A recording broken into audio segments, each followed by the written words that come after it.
Hello everyone, welcome to Lukmaan IAS. Today we are going to discuss the budget of 2024-25. We are going to understand about the nature of the budget. We are going to discuss about some important takeaways from the budget that you can use in your prelims exam and also in your mains exam. There are many important topics in the budget that are very probable and very important in the prelims exam also. So today we are going to discuss about the budget that has been announced by the finance minister yesterday, which is on 1st of February 2024. So we are going to discuss about that particular budget. So to understand what is budget in simple language, we need to understand that everyone, an individual, a household, a state and a nation, right, incur some expenditure and they make some kind of incomes. So the thing is, when we talk about from the perspective of a household, or let's say from the perspective of an individual, this is an individual. So generally, if you are a student, so the thing is like you may be receiving some pocket money for your day-to-day expenditure. You are receiving some pocket money, but out of that pocket money, right, you are spending also. What you are doing, you are spending as well. So the thing is, the kind of money that we receive and the kind of expenditure that we make, right? So this forms part of the budget. So when we talk about, so this is from an individual point of view, this is from a microeconomic point of view. But at the same time, when we talk about the budget for a country, right? So that is discussed from a macroeconomic point of view, So when we talk about macroeconomic point of view, so in that case, we look into the budget of an entire country. So this one is from microeconomic point of view, okay, microeconomic point of view. And so when we talk about the macroeconomic point of view, we look the budget related aspects from the viewpoint of an entire country, right? So when we talk about the budget of 2024 and 25, we are talking about the budget of the union government. And now here we need to understand this is not a normal budget as used to be in other, let's say, years. So as we all know that this is a election year. We have an election year. So since it is an election year, what happens? Like we are going to have a general election, right? This is also known as Lok Sabha election for the entire country. And people are going to choose a government for themselves. And it is possible that the current government which is in power, they may come to power once again, or some other government may be formed. So that will be decided after the election happens. But meanwhile, the budget that they announce, it is not for the entire year. This particular budget is known as interim budget. Okay, so since this is an election year, so the kind of budget that we are discussing, it is known as interim budget. Why interim budget? Because the thing is, this budget will be meeting the demand for grants for the central government. Means through this budget they are going to meet the expenditure requirement for the few months before the election, and after the election, whichever government comes into power, they are going to come up with the union budget. They are going to come up with the entire budget, right? Budget for the country. So here, when we talk about the macroeconomic point of view, right, we are talking about an entire country. So what does budget constitutes? We are going to discuss about this, right? And what are the key takeaways from the budget? So from our viewpoint of view, from our exam point of view, we will understand that there are certain aspects in the budget that are mandated by the Constitution of India. In the Constitution of India, there are certain articles, right, that mandates the government in power to come up with, right, a budget at the start of every financial year. So the thing is, when we talk about financial year, it starts from 1st of April every year, but the budget is presented on 1st of February every year. So it is voted upon, right? So we will discuss about which portion of the budget is voted upon and which portion of the budget is charged upon the Consolidated Fund of India. So we are also going to discuss about various kinds of accounts that are maintained by the Government of India. We will discuss about various types of budgets also. Okay, so let us start the discussion.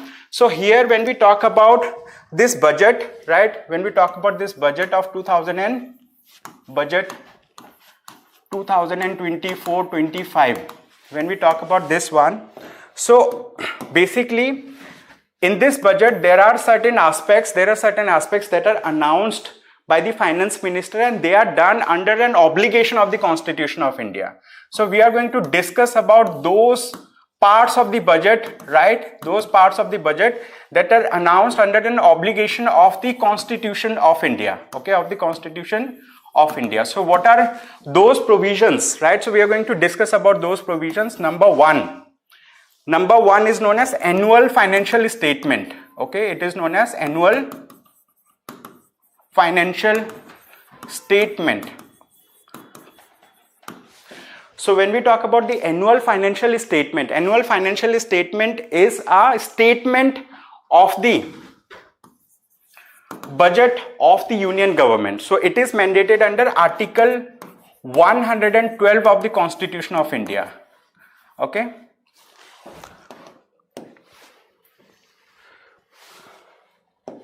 It is mandated under Article 112 of the Constitution of India. Annual financial statement is one very important, let's say, document of the budget, and this is actually, in actual sense, in the Constitution of India, they have mentioned the annual financial statement. And apart from this, I'm going to discuss about two more important features that are mentioned in the Constitution of India directly. Okay, we are going to discuss about that part as well.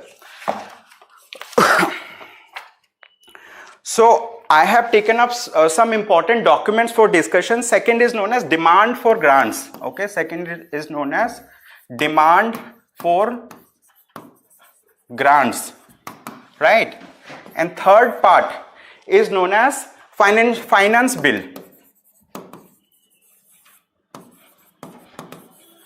So these are the three things that are mandated by the Constitution of India that the union government should, let's say, like, lay before the parliament. And under which articles, as we discussed, the first one is under Article 112, second one is under Article 113, right? Third one is under Article 110 Clause A of the Constitution of India. So these are the articles under which, let's say, the government of India actually announces the union budget. So these are three important heads.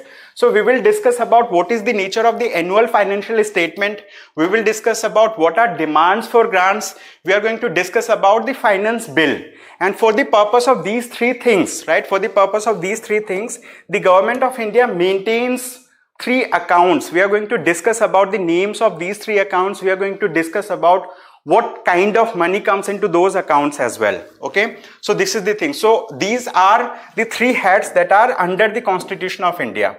Apart from this, the second aspect of the budget is related to an act that has been made by the, or that has been enacted by the Parliament of India. So that act is known as Fiscal Responsibility and Budget Management Act, and this is known as Fiscal Policy Statement. Okay, second is the government of India. Apart from this, like, they come up with Fiscal Policy Statement, Fiscal Policy Statement,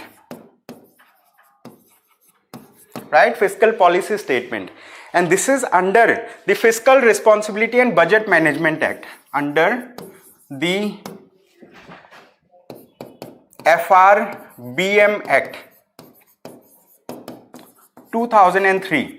So we will understand about what is this Fiscal Responsibility and Budget Management Act. We are going to discuss about the Fiscal Policy Statement as well. So under the Fiscal Policy Statement, they do have two different kind of documents. Okay, I'm going to discuss about these two documents also in detail with you. Okay, so one of the document is known as Macroeconomic Framework Statement. Okay, one of the document is known as Macroeconomic Framework Statement.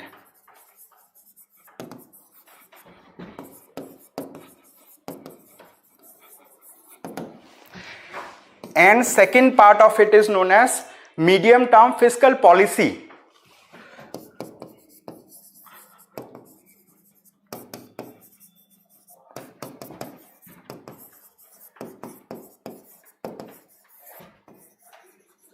Medium Term Fiscal Policy cum Fiscal Policy Strategy Statement. Okay, Fiscal Policy strategy statement.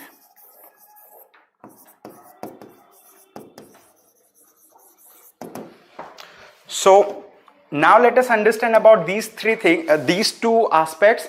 Apart from this, there are few other documents also. So these are, let's say, 1, 2, 3, 4 heads in all.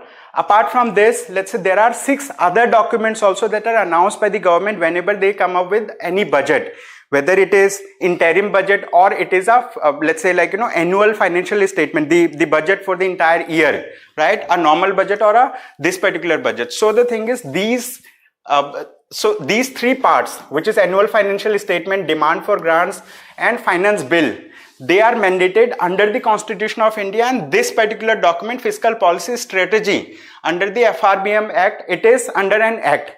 So apart from this, 6 other documents also are released by the central government, by the union government, and they are explanatory documents.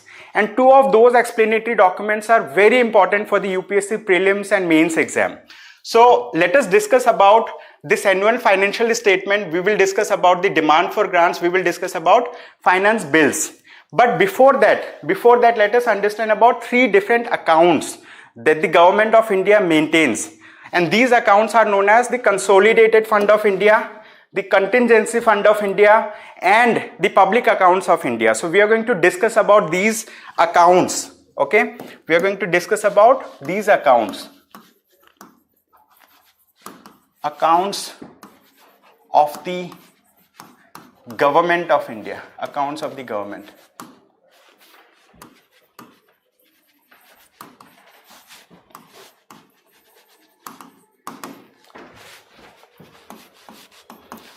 So to understand those accounts, we will first name those accounts so that, like, you quickly understand about those accounts. Number one account is known as the Consolidated Fund of India. Consolidated Fund of India. Number 2 is known as Public Accounts of India, and then there is another which is known as Contingency Fund of India. Contingency Fund. Third, Public Accounts. Right? So when we talk about this Consolidated Fund of India, this Consolidated Fund of India is mentioned in the Constitution of India also under Article 266 of the Constitution of India.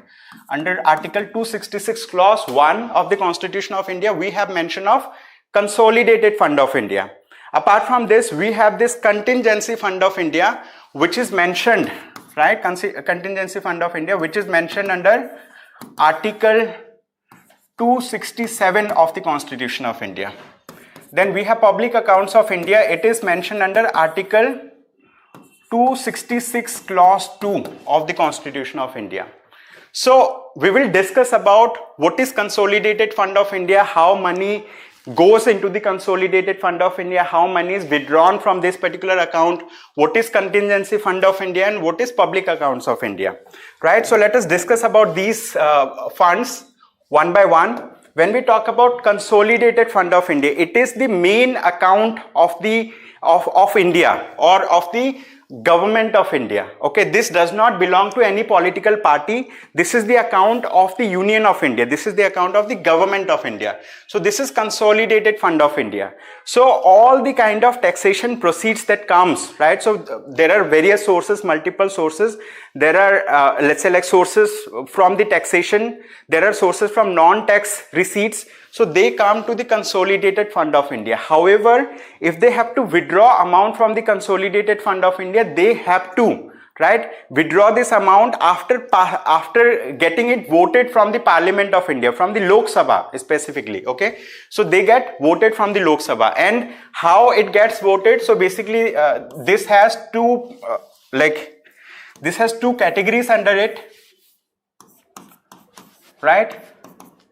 One of the thing is known as voted upon, other is known as charged upon, right? For appropriation of the amount. Let's say like, in the Consolidated Fund of India, Government of India is receiving funds from multiple sources, and when they have to withdraw the amount, one way of withdrawing the amount is like, it has to be voted by the Lok Sabha, only then it will be, let's say, withdrawn. And second thing is like, it will be charged upon, or it will be charged upon the Consolidated Fund of India. What is charged upon? The salaries of the judges of the Supreme Court of India are charged upon the Consolidated Fund of India. So, for giving salaries to the judges of the Supreme Court of India, they do not require any vote of the parliamentarians. They do not require any vote from the Lok Sabha.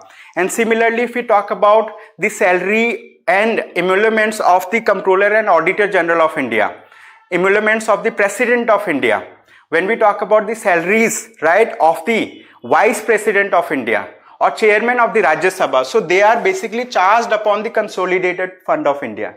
So whenever you find the keyword charged upon, it simply means that like it is not voted by the members of the Lok Sabha, it is not voted by the members of the Parliament, it is directly charged upon the Consolidated Fund of India. And for other purposes, whenever the Government of India, let's say whenever the government which is in power, they come up with a bill, and for that thing they need money, right? For like there can be money bill, there can be finance bill, for that they need money. So in that case, it has to be voted upon by the Lok Sabha. Once it is voted upon, only then it can be appropriated. And for that, there are demands for grants. Okay, so they have demand for grants. So there are many ministries, right? All of these ministries, they need money for meeting their expenditure. They need money for, let's say like, for the schemes that they are running. So for that, they have to come up with demand for grant. Okay, so every department in every ministry, specifically ministry wise, they have demand for grant.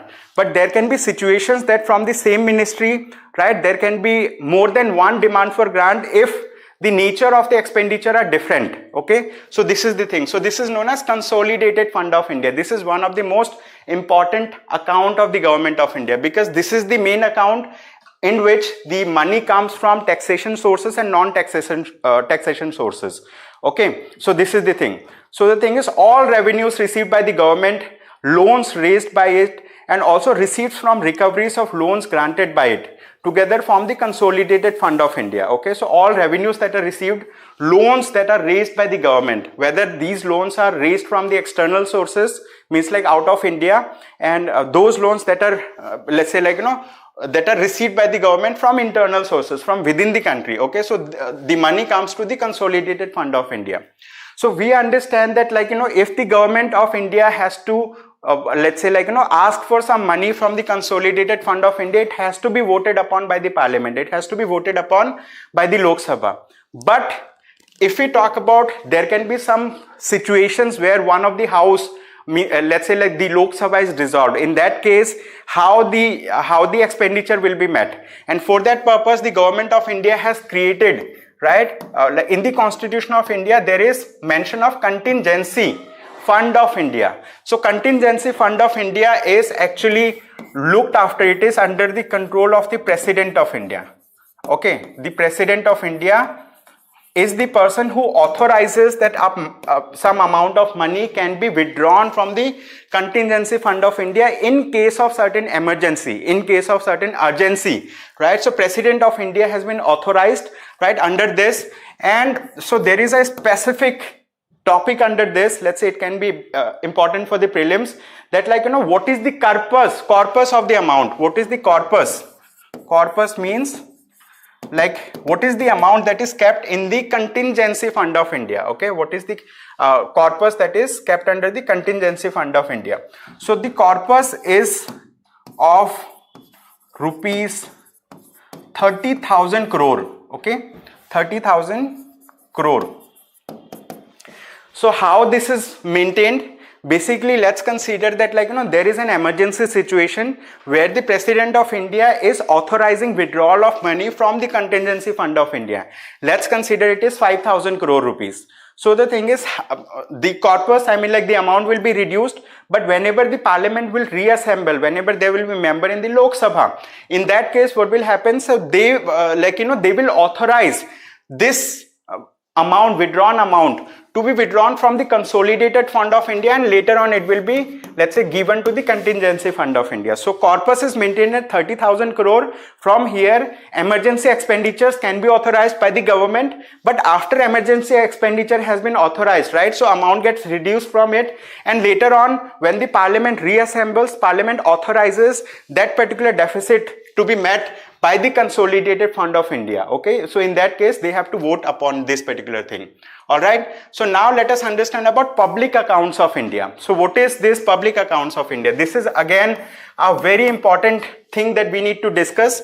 When we talk about public accounts of India, this is the account of the, we can say, the union government. So basically the government of India does have various things. For example, if we talk about PFRDA, Pension Fund Regulatory and Development Authority. So like, you know, we maintain PF, Pension Fund.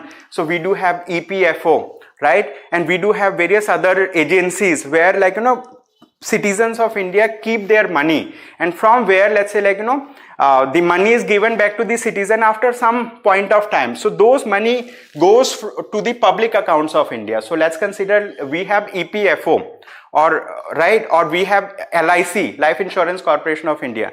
So the amount that comes over there, that goes to the public accounts of India, and from here the withdrawal can be done directly from that, by that ministry or by that particular by that agency of the government without approval of the parliament. So like, you know, this is the kind of account that is day-to-day operational account. Okay, for every withdrawal of money and for every deposit of money in this, there is no need of the parliamentary sanction or parliamentary approval.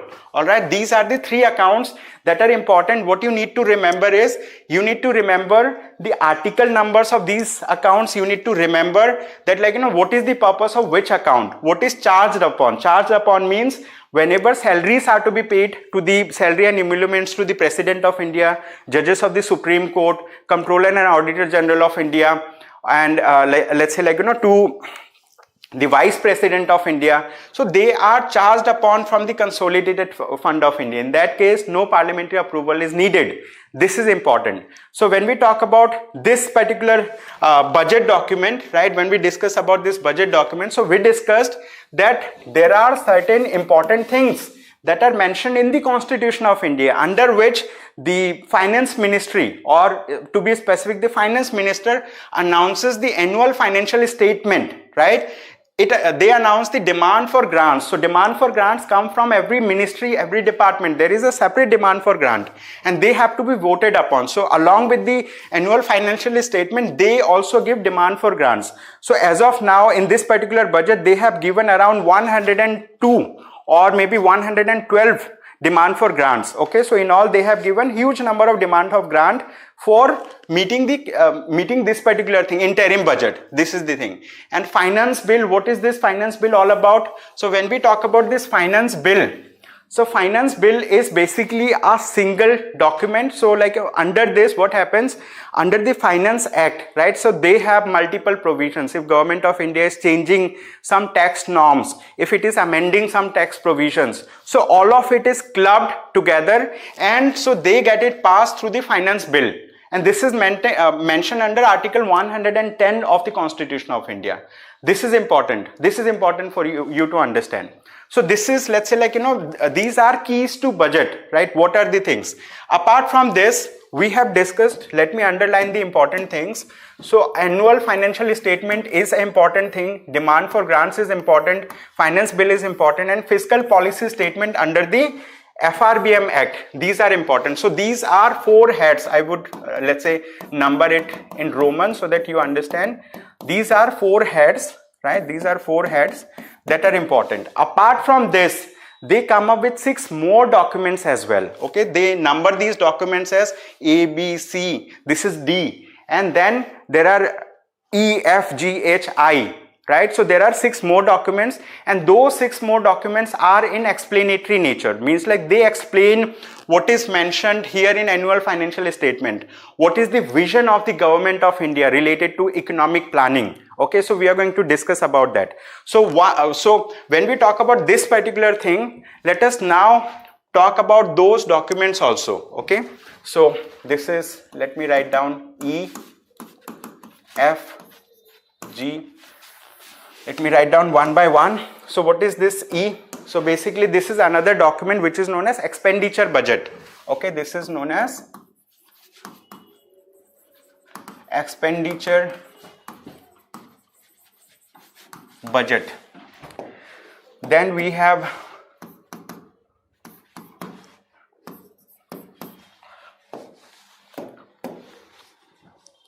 receipt budget.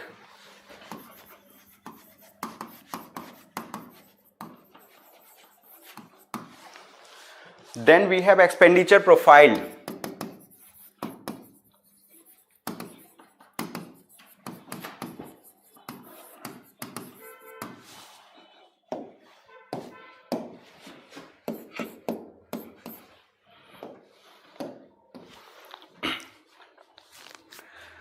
Then we have budget at a glance. This is a very important document that we are going to discuss.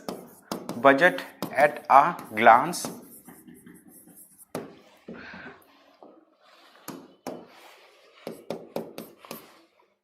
And this is another document that we are going to discuss. It is key features of the budget. Key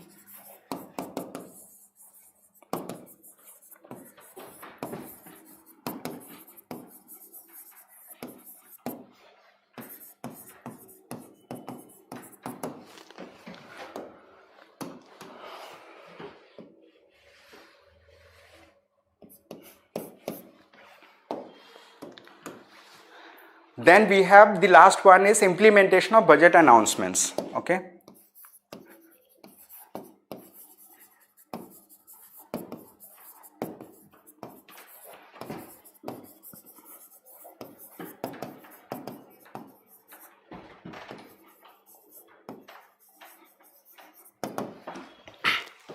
So when we talk about these documents that I have listed over here, these documents are considered to be the explanatory documents to the actual budget that is, let's say, announced by the union government. Okay, these are explanatory documents. What?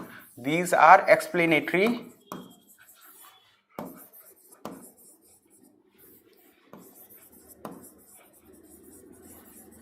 documents which are, let's say, given in addition to the 4 documents that we discussed earlier. What were those 4 documents? One of the document is annual financial statement as mandated under Article 112 of the Constitution of India. Then we discussed about the demand for grants as mentioned under Article 113 of the Constitution of India. Then we discussed about finance bill as mandated under Article 110 clause A of the Constitution of India. So those were mentioned in the Constitution of India itself. And the accounts of the government that we discussed, the Consolidated Fund of India, the Contingency Fund of India, the public accounts of India, they are also mentioned in the Constitution of India. Apart from this, the union government, right, comes up with some explanatory documents, right? So these explanatory documents are these 6 are explanatory documents. One is known as expenditure budget, other is known as receipt budget. Then we have expenditure profile, budget at a glance, key features of the budget, implementation of the budget document. So now let us understand about these documents one by one. What is more important for you to understand is you need to go through the budget at a glance document that I have already gone through. And here in this particular budget, they have mentioned 170 government schemes. How many? 170 government schemes. And some of those government schemes are also mentioned at budget at a glance. What you need to do, you need to go through names of those schemes and you need to understand about, like, let's say, purpose of those schemes. What is the purpose of a specific scheme? You need to learn about it. And not only this, after learning the purpose of those schemes, you need to understand the objectives of those schemes. Who are the eligible beneficiaries under those schemes? Whether it is a central sector scheme or it is a centrally sponsored scheme. You need to understand about, let's say, who are the key beneficiaries of this scheme. Right, so they are the things. So I'm going to discuss about all of that, right, under budget at a glance. Apart from this, we are going to discuss about key features of the budget, and that's going to be important. So through this particular document, we will understand the key features of the budget. We will understand that what are the sources from which the government receives money. what are the sources in which government incurs expenditure, how government incurs expenditure, and is there any kind of deficit. So there are certain key terms that I'm going to discuss with you.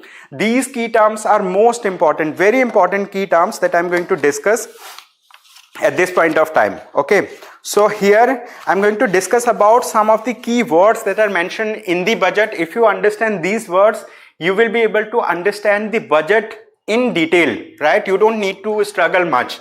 So what are those key words that we are going to discuss, right? So let us discuss about what do we mean by deficit. Okay, let us discuss about what do we mean by deficit. So deficit is an English word. There is a Hindi word also that is mentioned in the budget itself, that is known as ghata. Deficit means ghata. So generally what happens here, when your expenditure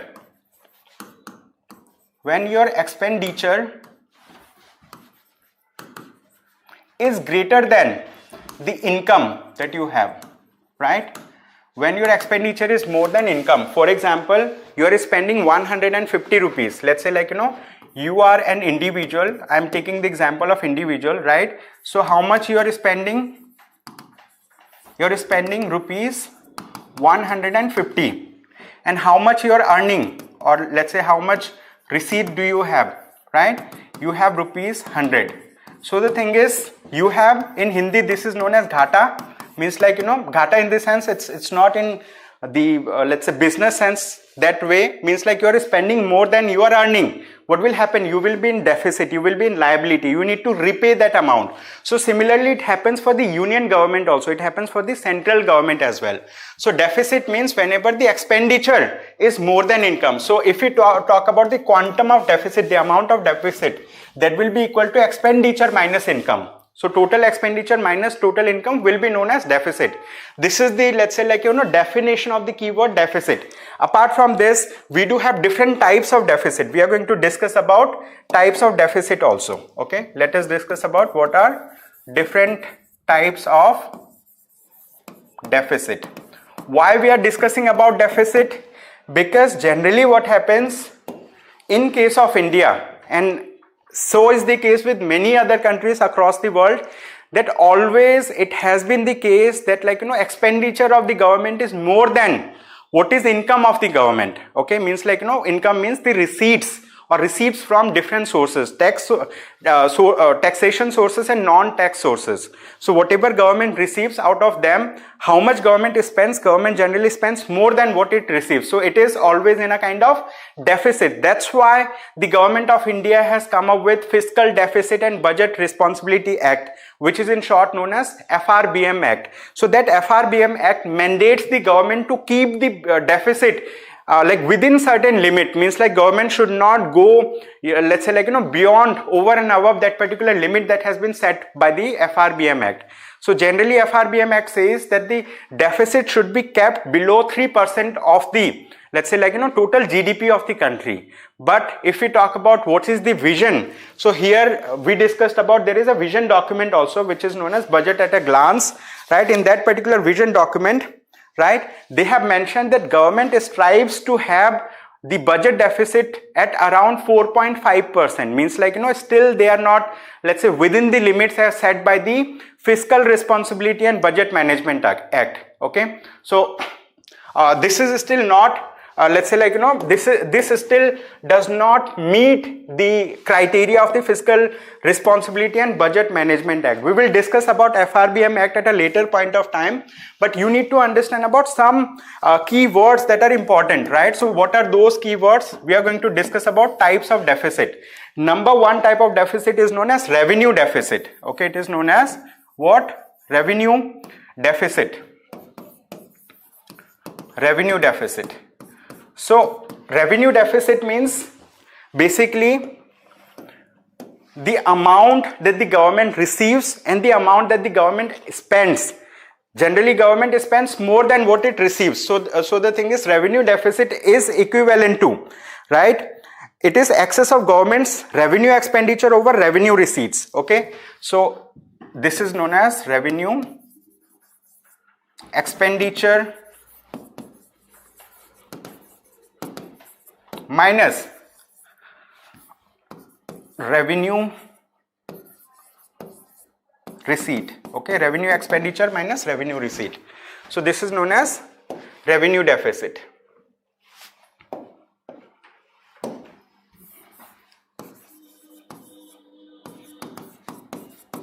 What is revenue deficit? Revenue deficit means revenue expenditure, revenue receipt. We will understand about what constitutes revenue expenditure, what constitutes capital expenditure, but you need to know the broader terms first so that like you will be able to understand the minute details later. Okay, one is known as revenue deficit. Apart from this, there is another term which is known as fiscal deficit. What? This is known as fiscal deficit.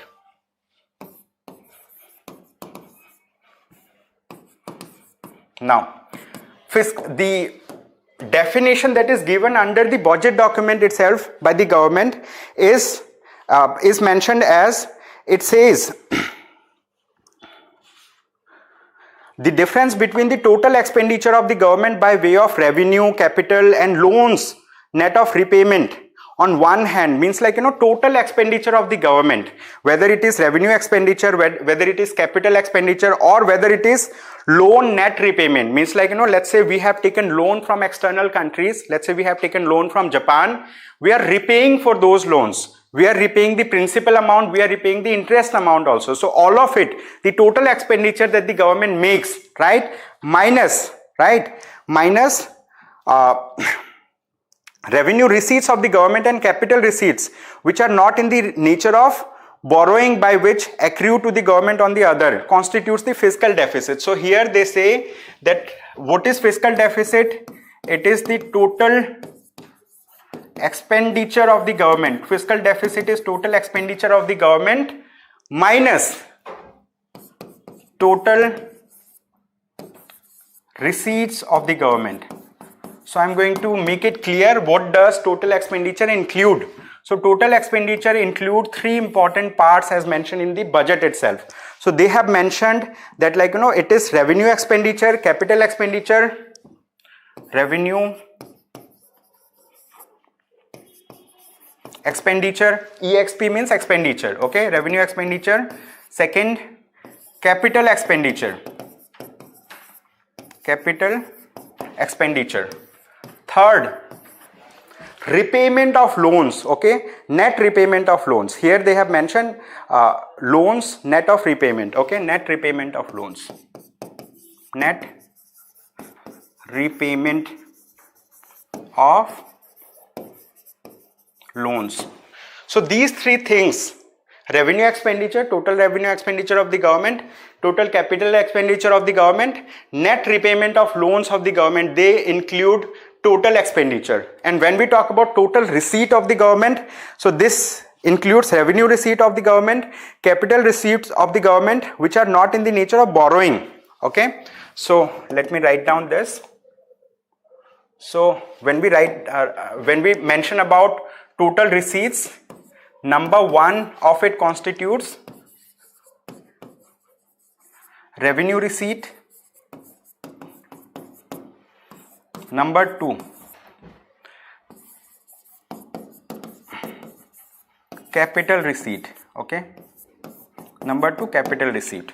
Here one thing is important for us to understand. I am writing this thing under this particular heading. One thing is important for us, that it does not include the capital borrowing that the government does, okay. It does not include the borrowing, okay, does not include borrowings of the government. I'll make you understand about this, right? Does not include borrowings of the government. Now let me make you understand this thing. What is fiscal deficit? So fiscal deficit is calculated on a yearly basis, year-on-year basis. For example, fiscal deficit for financial year 2024-25. 2024-25 financial year means 1st of April 2024 till 31st of March 2025. That will be the financial year. So during this financial year, what is the total expenditure of the government? The total expenditure will include the revenue expenditure, will include capital expenditure. Revenue expenditure means money you are spending, that money is going means like that money is not creating any kind of capital assets for you. Capital expenditure means government is spending amount, and that amount that government is spending, it is either creating some physical assets, or it is creating some financial assets. For example, if government is giving loans, right? So the thing is, loans are a kind of assets for the institution that is lending, because that loan you are going to get repayment of the loan, you are going to get interest also. So that is known as financial asset. So here capital expenditure generally includes the expenditure that you are making. Let's say the amount that you are spending to create an airport, amount you are spending to create a railway line, amount that you are spending to create some kind of infrastructure. Let's say you are creating 10 new Indian Institute of Management, 10 new IITs. So although it is kind of expenditure that you are incurring, but it is creating asset. It is creating, let's say, like, infrastructure asset or capital asset for you. Okay, so expenditure in the nature of revenue expenditure, capital expenditure, and net repayment of loans. Let's say government of India has taken loans from other countries, right, or International Monetary Fund or other kind of financial institutions that are not in India, means like, big multilateral financial institution, government has borrowed money from there. So government have to repay for those loans. Government has to give back the, let's say, like, the principal amount, right, in kind of installments. And apart from this, government also have to give back interest to them. So that is also included under total expenditure. And this heading is very, very important. If you go through this year's document, you will understand that out of the total expenditure profile of the government, 28%, around 28% of the government's money is spent on, right, repaying the total, let's say, like, repaying for the loans that government has taken. I'm going to showcase that particular document to you so that you understand this thing at this juncture of discussion itself. So having understood this, let me showcase that document. Okay.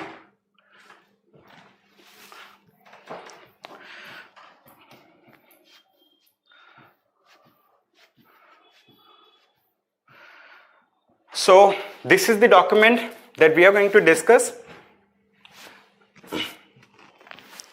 One of the thing is here, you see interest payments.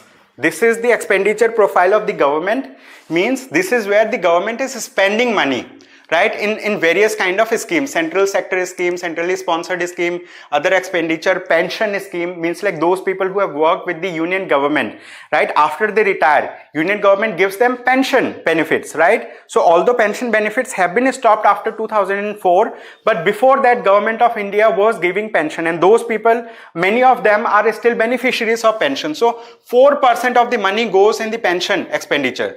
Then state share of taxes and duties, we will discuss about it. We will discuss about the role of the Finance Commission in this particular heading. So see over here, 20% of the amount goes in the interest payment. Let's say we have taken loan from other countries, right? We have taken loan from multilateral financial institutions. We are repaying them. We are making them payment of interest, and 20% of it goes to there. And if we talk about what is the budget allocation of the GDP in defense, what is the budget allocation in education? In education, hardly 2%. In health, for the entire country, hardly 2% of the GDP. And interest payment that we are making, it is 20% of the thing. Means like we have borrowed huge amount of money from abroad. So this is the thing. So here, the thing that we have mentioned, that fiscal deficit includes total expenditure, that includes the revenue expenditure, capital expenditure, and net repayment of loans. Okay, net repayment of loans. That is known as total expenditure.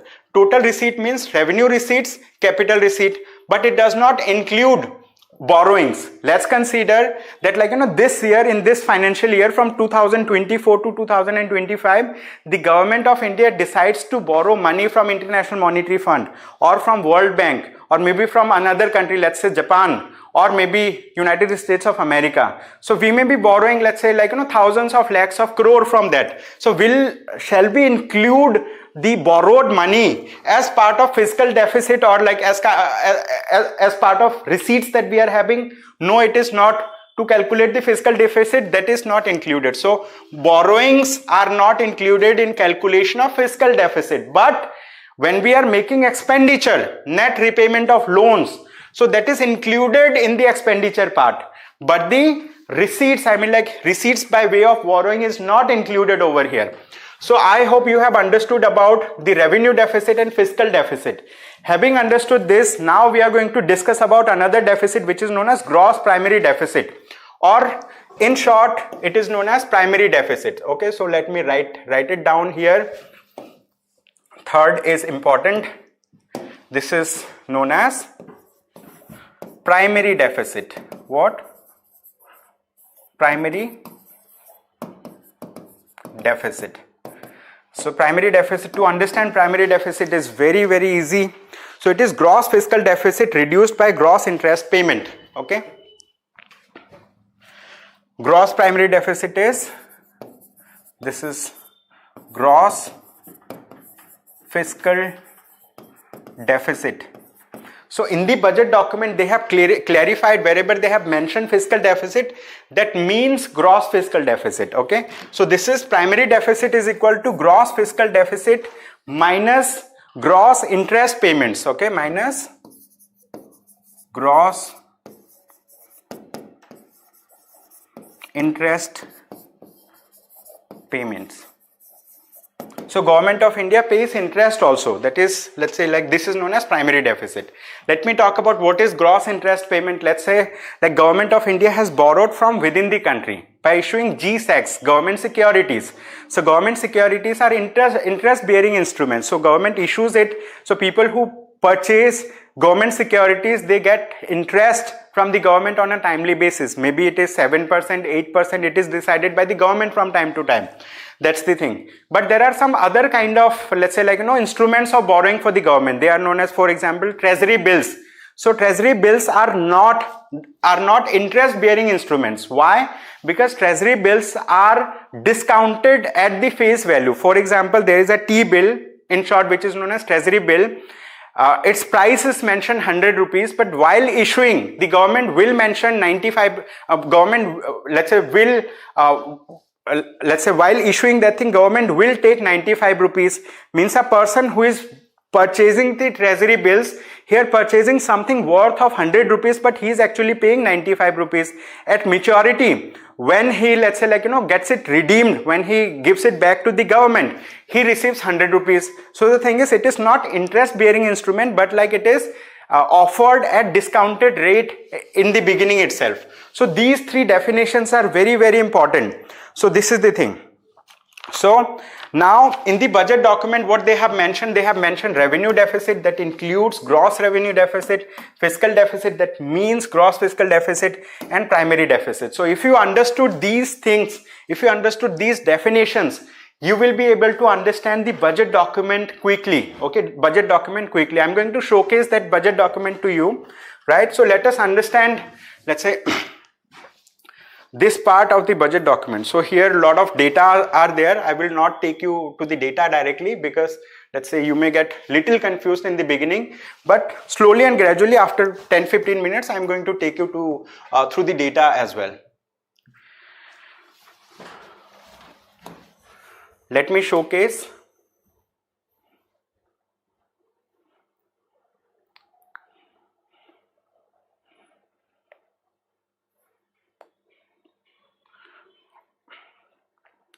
This particular thing, right? So this document becomes important at this point of discussion for us, right? So the thing is, here it says rupee comes from, means for the union government or for the central government, what are the sources from where they get money? They get the rupee, right? What are the sources of income, or what are the sources of receipts? Why we don't use the word income? Because government of India is not doing business in the strict business sense. It is, let's say like, managing the country, it is running the country. So we say it to be receipts. So the thing is, what government does, government, let's say, receives money, borrowing and other liabilities. 28% of money that the government receives, they receive from borrowing. Okay, let's say like government is receiving 100 rupees, right? For our understanding, 28 rupees government receives from borrowing and other liabilities. This is the thing. Apart from this, from non-tax receipts, right? Government receives around 7%. Non-tax receipts, for example. Now let us understand. To understand this, it includes multiple parameters. Number one, Government of India has already given loan, right? Given loan to, let's say, some state government, a union territory, or maybe to some institution, or maybe to some other country. So Government of India has given loan. That loan is an asset for the government, and government receives repayment, right? Government receives repayment, and also government receives interest. So this is a non-tax receipt, means like government is not receiving this money from taxation. It is receiving from the, this is the repayment of the loans that the government is receiving. That is non-tax receipt. Okay, apart from this, non-debt capital receipt. Okay, non-debt capital receipt. To be specific, non-debt capital receipt means the loans that the Government of India has granted, right, to maybe some other country, to some financial institution, it is getting the repayment. So Government of India is receiving money, but it is not undergoing any debt or any liability, means like it does not have to repay that amount at a later date. That is known as non-debt capital receipt. Government receives 1%. And apart from this, from customs, right, it receives 4%. From GST and other taxes, this is known as taxation sources. From GST and other taxes that the Government of India levies, right, on its citizens, on its people, right, on the businesses that are running in the country. So government receives around 18% of the money from here. Then corporation tax, government receives around 17% of the money. Corporation tax. What is corporation? For example, let's say, like, you know, the taxes that are let's say, like, you know, that are paid by the corporations. Okay, it can be there can be multiple heads under this, so I'm going to take you through another document to make it clear. But for our purpose here, we are understanding that from which sources Government of India receives money, right? This is the thing. And union excise duties, government receives 5%. Income tax, government receives 19%. Means those people who earn money, who fall in the taxation bracket, they give, let's say, like they pay income tax to the government. So income tax is a big component of the sources of receipt for the government. Okay, 19% of the amount is received through income tax. Who pays income tax? Let's say, like, you know, there is an employee who is working in the central government, so he pays income tax. There is a person who is working in the private sector, but like he comes under the tax bracket, he pays income tax. There is a, let's say, entrepreneur, a businessman. So the thing is, out of total profit that business makes, right, he pays income tax. So like, you know, there can be different ways, different means of getting like different sources from where Government of India gets income tax. So income tax also constitutes a very big portion, right, of the overall source of revenue. So the thing is, borrowing is the largest part. Apart from this, income tax and GST and other taxes, they form largest part. Corporation tax is also around 17%. So these are the sources from where the government receives money. Apart from this, now we are going to discuss about the let's say, like, sources where the government spends money. I mean, like, you know, how the government spends money. These are the places from where government receives money. Right now we are going to discuss about the places or where government spends money. So it says rupee goes to, right? Rupee goes to. Now let us understand where the rupee goes. Number one, interest payment. 20% of the, let's say, 100 rupees government has, 20% of the money goes in interest payment. Okay, it is a very, very big amount that we are paying in, let's say, as part of interest. Interest means we have taken loans from, interest payment goes to, let's say, like, you know, for repayment of interest to, let's say, loans that we have borrowed from multiple sources. Let me write down those sources to be very precise. Number one, we have external borrowings. Okay, external borrowings.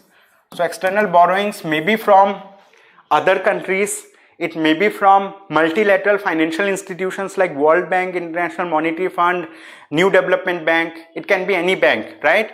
And so then second, internal borrowings. Internal borrowings. Internal borrowings means, let's say, Government of India has issued government securities. which is known as GSEC. So that is also part of internal borrowing, right? So there can be other form of borrowing that the government of India has borrowed. So like, so government pays interest to the money that they have borrowed. Let's say government has borrowed 100 crore rupees, okay, 100 crore rupees. And let's say the interest is 2%. So means the government will be paying 2 crore rupees as interest, right? 2 crore rupees as interest. So the thing is, out of the total expenditure that the government makes, right, 20% of the expenditure government makes in interest payment. This is a very big part. Apart from this, Government of India has centrally sponsored schemes. We will discuss about various types of government schemes. Centrally sponsored schemes are those schemes, so like it has two profiles, right? We are going to discuss centrally sponsored schemes. One thing is for normal states, for let's say normal, I'm just writing states. So in this case, what government does, centrally sponsored scheme means central government has announced a scheme where Government of India says, central government says that like, we are going to give you money, you just need to implement. So in that case, the central government will be giving some money and central government expects the state government also to, let's say like, state government also to utilize its own money. So in case of normal states, what happens? 60:40 ratio is followed. 60:40 ratio. 60% is given by the central government, right? And 40% by the state government. For example, there is a scheme that requires, let's say, 1,000 crore expenditure. So out of this, 600 crore will be borne by the central government, and central government says that other states, for example, it can be state of Rajasthan, state of Karnataka, state of Tamil Nadu, like that. So they have to spend 40% of the money. Apart from this, there is another kind of centrally sponsored scheme. This is for northeastern and hilly states. Okay, it is known as for northeastern and hilly states. So in India, we have how many northeastern states?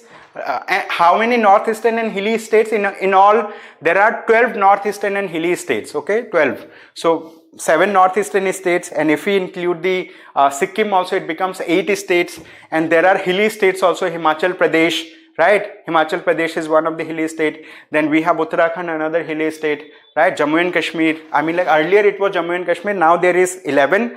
But like, Jammu and Kashmir has become a union territory. Ladakh has become a union territory. So in case of northeastern and hilly states, so this is 90:10 ratio is followed. How much?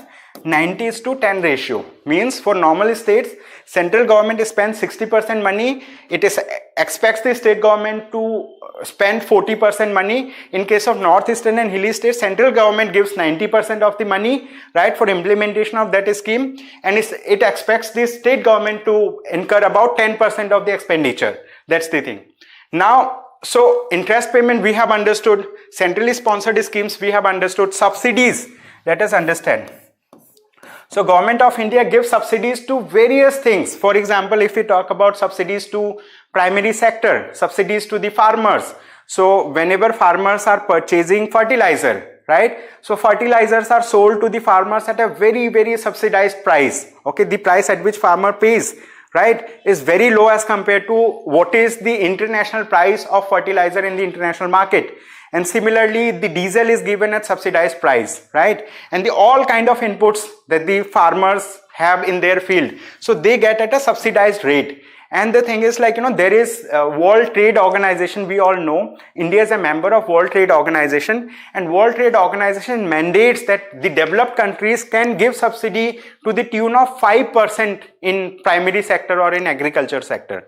In case of developing countries like India, it is 10%. However, what Government of India does, Government of India gives subsidies, let's say like, which is more than 10%.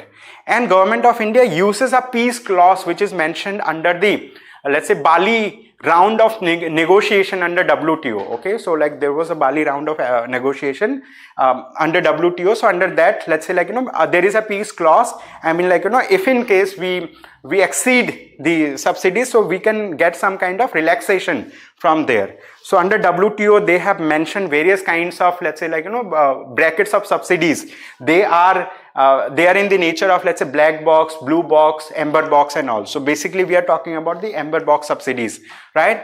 And defense, right? In the defense sector, right, 8% expenditure goes. Defense sector includes, let's say, for making payment to the defense establishments, right?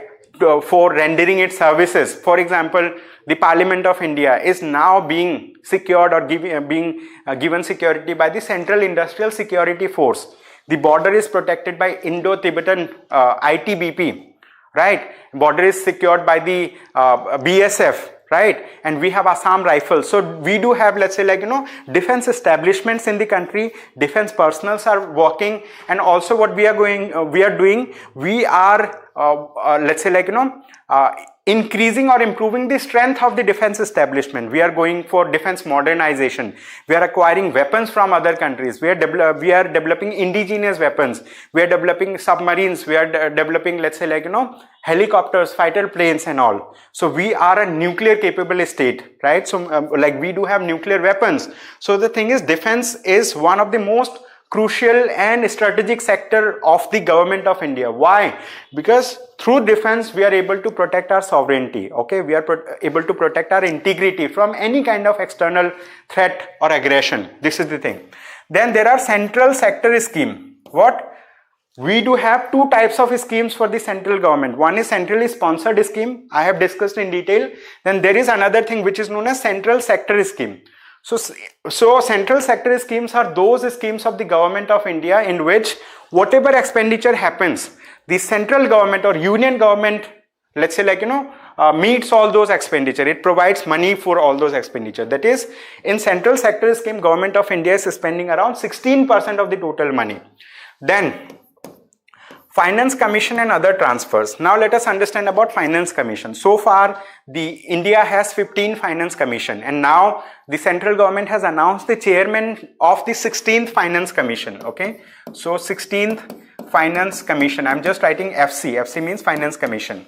So what is the role of the Finance Commission? Basically, Finance Commission is a constitutional body. It is, let's say like established by the President of India. So President of India, let's say, constitutes a Finance Commission once every 5 years, and President of India gives a terms of reference to the Finance Commission. Means it says like these are the headings under which you have to, let's say, give us recommendation. Means, let's say, whatever taxation sources, whatever sources from where the central government is receiving money, right? How much percent of this money is to be given to the state governments, right? How much percent from center to state? So that is known as vertical devolution. From the central government, money is coming to all the state governments. That is vertical devolution. Let's say central government has allocated 41,000 crore. I'm just writing this thing.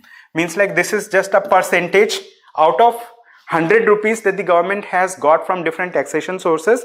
If Finance Commission recommends that you have to give 41 rupees to the states, that will be known as vertical devolution. And out of which, what happens?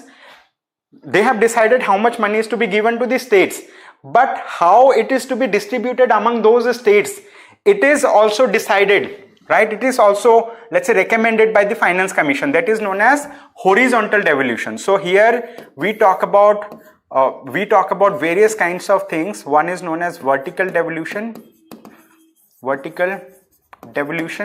Second is horizontal devolution. And for horizontal devolution also, let's say, Finance Commission considers multiple aspects. It considers what is the total population of the state, how that state has performed in terms of population since independence or since 1976, right? And let's say like what is the productivity of that state, what is the gross state domestic product for that state, what is the income gap or income distance of that state from the, let's say like from the top earning states like Karnataka and all. So that is also considered. Various factors are considered by the Finance Commission, and whatever Finance Commission recommends, they are, let's say, like, you know, it does have the authority of, like, you know, it does have authority like a judicial decree like that. So central government accepts it, right? This is the thing. And then state share of taxes and duties like that. Okay, means, for example, if we talk about GST, goods and services tax, GST has three components. One is known as IGST, integrated GST. Second is known as CGST, or let me first write down CGST, central government GST. Then we have SGST, state government GST. Then third is integrated GST, IGST.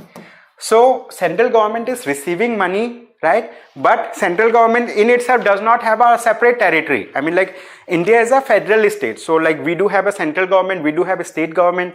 State governments are working in their respective, let's say, within their respective boundaries of the state. But from the state, the businesses that are there, from there, the central government receives money in the form of integrated GST. Okay, so from this integrated GST, this like, you know, we divide in the form of CGST, SGST, central government GST and state government GST, like that. So how much percent is given back to the states? That is state share of taxes and duties. Apart from this, other expenditure is 9%. Pension is a significant proportion of the expenditure, that is about 4%. So have we understood the sources from where government receives money and the sources where government spends money? This is the thing. Okay, so the thing is, in the budget document, basically we are going to discuss about like allocation to different ministries. Here in the beginning of our discussion, I have discussed about some important things. What important things I have discussed? I have discussed about this particular thing, that like, we have annual financial statement, we have demand for grants. Okay, we have demand for grants. So when we talk about demand for grants, the article 113 of the Constitution of India, right, mandates that the estimates of the expenditure from the Consolidated Fund of India included in the annual financial statements are required to be voted by the Lok Sabha and submitted in the form of demand for grants. So the thing is, when we talk about demands for grants, it is voted by the Lok Sabha. What? It is voted by the Lok Sabha, right? It is voted by the Lok Sabha. And demand for grants comes from every ministry and department of every ministry in such a manner that, like, you know, for different kind of expenditure that they are going to incur in the next year, right? So they propose this particular thing. In this particular budget document, somewhere I read around 102 or 112 demand for grants have been, let's say, like, you know, tabled before the parliament or before the Lok Sabha by the finance minister of India. Okay, so they have mentioned about this 102 demands for grants. Okay, so to be specific, I have just seen the budget document. So as of now, 102 demand for grants have been tabled, right, by the finance minister in the Lok Sabha. And once it is voted upon by the Lok Sabha, so, like, you know, all these ministries, departments are going to get money. For example, we have Department of Space, we have Indian Space Research Organization, we have Indian Navy, we have Indian Army. Means, like, you know, we do have space research organizations, we have, let's say, defense establishments, we do have, let's say, like, you know, railway as a ministry. So, like, from these different sources, let's say, like, you know, from these different ministries, so there is a separate demand for grants and they are voted by the Lok Sabha. That is known as demand for grant. It is mentioned under Article 113 of the Constitution of India. Okay, so when we talk about demand for grants, so like, demand initially gives separately total. So each demand has voted and charged expenditure, the revenue and capital expenditure, and the grant total on gross and the amount of expenditure. Means, like, here they have written very technical, let's say, like, you know, definitions. So what you need to understand, the demand for grants are, let's say, like, you know, under Government of India, there are many ministries. These ministries, for their efficient functioning, for, let's say, like, you know, providing the services to the citizens, they need money.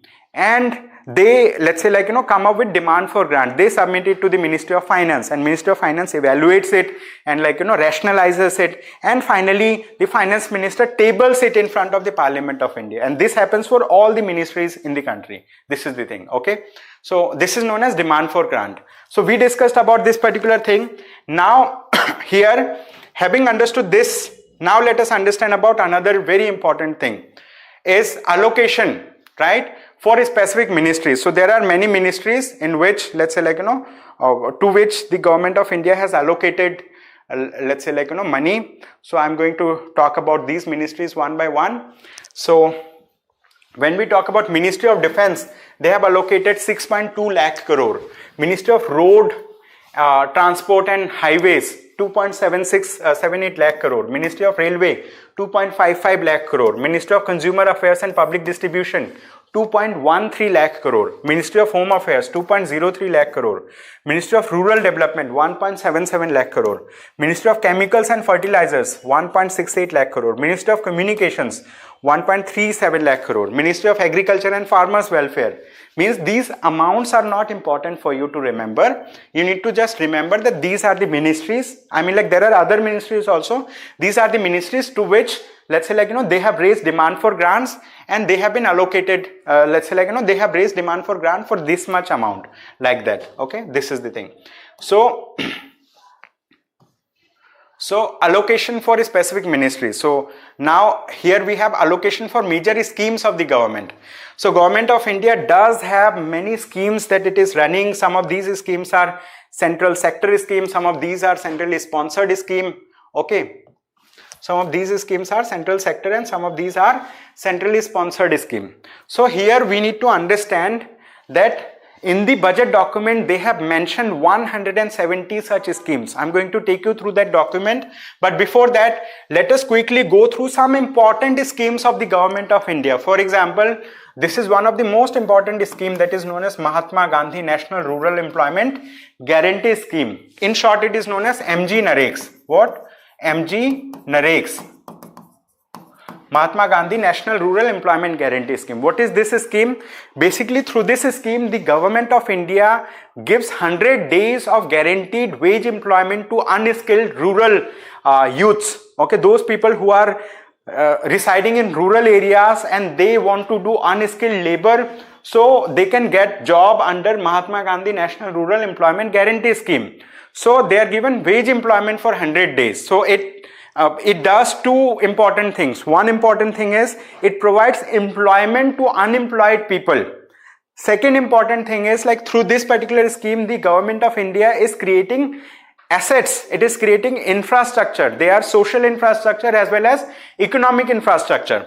Apart from this, let's say, like, here they have talked about this in 2023-24 budget estimate. They had allocated 60,000 crore rupees.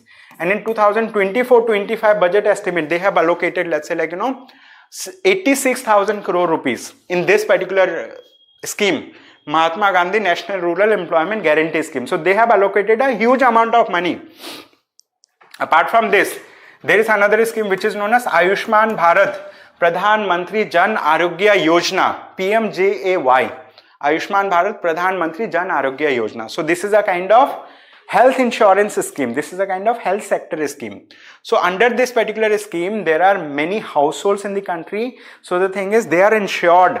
Means if one of the family member of the household in a financial year meets with the kind of accident, or they have any health related ailments, they can get themselves, let's say, like, treated in private hospitals, in government hospitals, and they will be insured up to 5 lakh rupees under this particular scheme. Okay, so there was earlier 7,200 crore rupees allocation. Now they have increased this year, right, to 7,500 crore rupees in this case.